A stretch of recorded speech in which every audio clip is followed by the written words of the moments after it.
So, Vaishali, coming on to this entire dilemma that I have seen a lot of my friends also face. So, somebody is, let's say, slightly overweight. This is not, somebody who's highly obese, but just marginally overweight. Could be, whatever, 5, 7, 8, 10 kg, right? They want to get athletic, right? So, there's two parts to the goal. One is reducing your body fat percentage from, let's say, a 25 percentage level to a, let's say 13-14% level. That's roughly the athletic benchmark, and while also gaining lean muscle mass, right? These two, a lot of times people get confused that यार इसको किस sequence में करना है, या can these be pursued together. Some people feel these are conflicting goals कि if you try to lose body fat, you have to lose muscle mass, which in my knowledge is not true. If you're doing it, fat loss the right way. But then there's a lot of confusion around कि ये दोनों चीजें साथ में करनी है to get functionally athletic.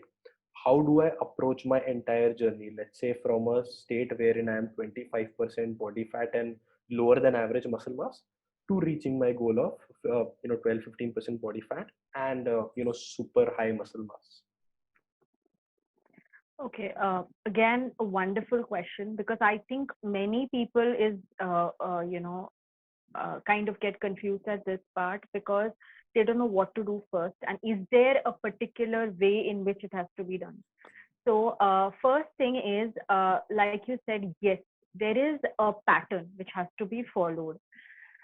See, even when it comes to fitness or when it comes to diet, okay, if you're on a fitness regime and you want to lose fat, you cannot be only exercising your muscles or doing a weight training and expect that your fat will burn. It does not happen in literal sense. Okay, you need to focus even on cardio. Can be even high intensity activity, anything that you wish to choose. Okay, that's about fitness. Again, moving over to the nutrition domain is whenever you are trying to build muscle mass, the strategy or the progress is very different when it comes to nutrition. I need to give you enough protein for you to build up that muscle mass, but at the same time protein also gets converted into fat in the body. So I, at that point, I need to strategize that, okay, should I be reducing your fat at this point of time, or should I be building on your muscle? Because if I start building on your muscle, I am not going to see the scale move. Okay, so at that point I will give you a diet which is more of fat burning, or which has obviously a caloric deficit, but at the same time I'm looking at more in terms of fat burning, and obviously carbs will be higher in that diet. Eventually, as I progress and you have lost about 5-6 kgs, reached your ideal body weight, then I can think about increasing your protein slowly and gradually. Okay, that's where I will start reducing my carbs. So it is a gradual process. Okay, so don't get strayed away by people who say nahi, high protein khao, high protein khao. Arey, high protein khane se bhi you will see people having a lot of fat on their abs. So what does that tell you? That just tells you that protein, excess protein also converts to carbs. So you look at the entire picture.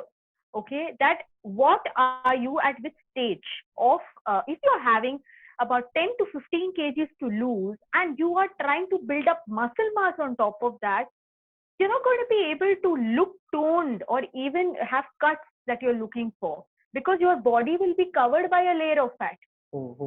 Okay, so it's better you go slowly and you progress. And by the way, if you're even on a fat loss, you're not going to lose muscle mass.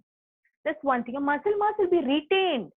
Okay, and sometimes even it increases. So what happens is, moment 2% fat drops, sometimes 1.5% muscle mass increases. It only comes through diet, because if you're not giving the building blocks, okay, your body is not going to be able to build that muscle. But we only want that protein for building the muscle. We don't want any storage protein right now, because we already have enough fat to burn.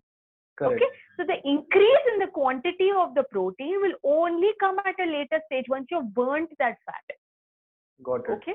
Got it. So essentially what this means is that a first part of my journey has to be to lose that extra body fat without losing muscle mass, which only happens when you're on a caloric deficit, but not a starvation or a drastic deficit. I think as far as I understand, drastic deficit causes loss of muscle mass, which is what you should avoid. That's the unhealthy way.